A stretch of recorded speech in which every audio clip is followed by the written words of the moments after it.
Hello. Hey, Mr. Slat.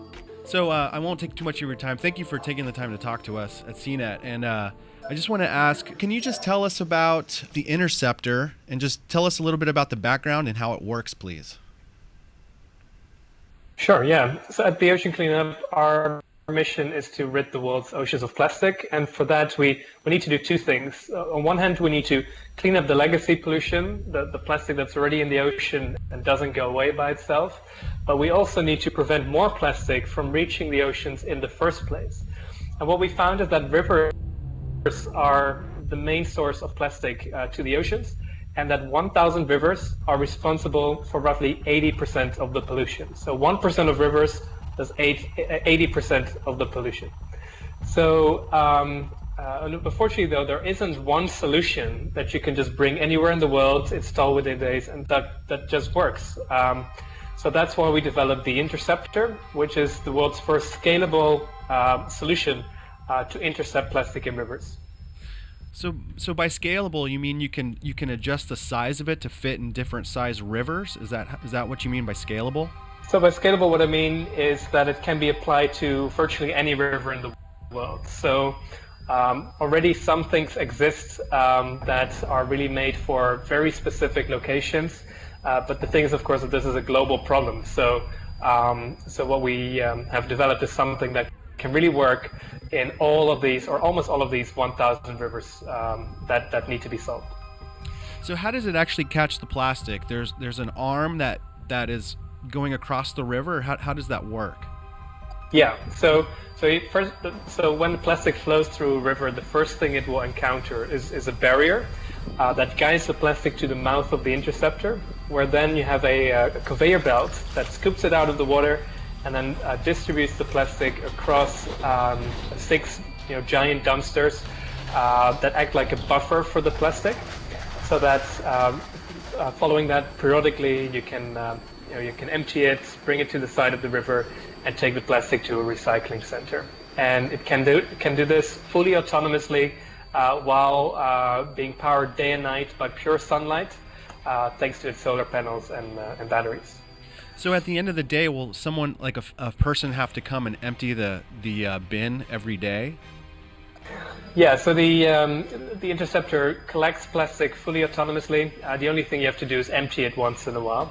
Of course, it depends per location how often that is, but generally it would be once every few days. And then you indeed take the barge out like a cartridge, bring it to the side of the river, and empty them out and bring it to recycling. So it's really, the goal was to make it as easy as emptying your vacuum cleaner. It's just a bit bigger. So you guys already have 2 installed around the world. So have you seen any success from the 2 that have been installed? I believe in Jakarta and Malaysia. Correct. Yeah, no, they perform really well.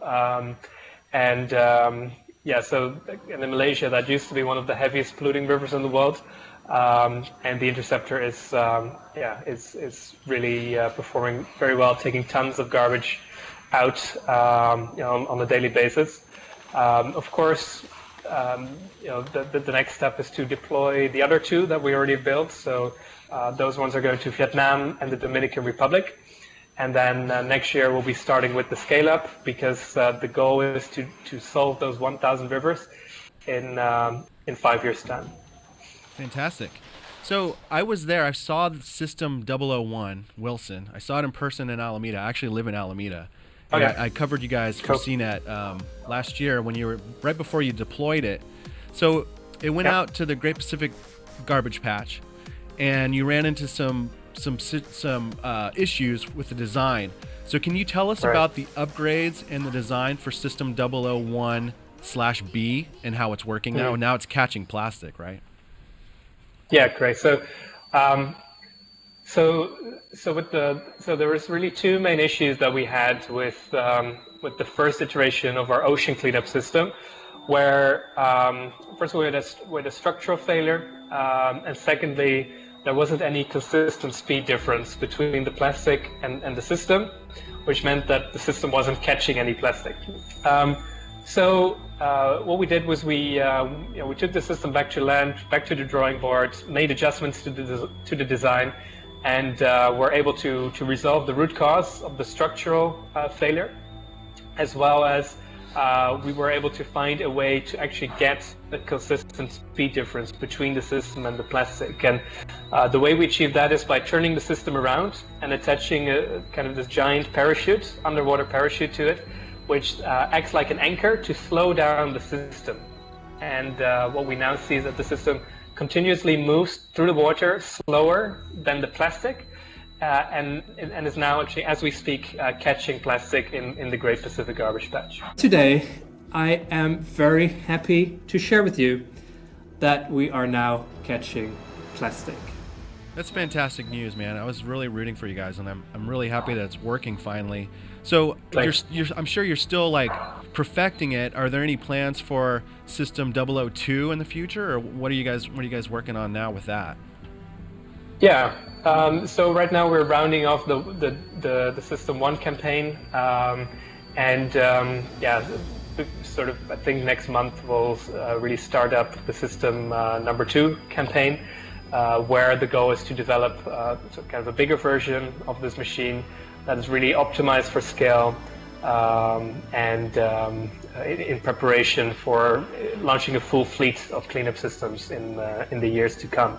So now starting up System 2 development, and we'll hope to launch that as soon as possible as well.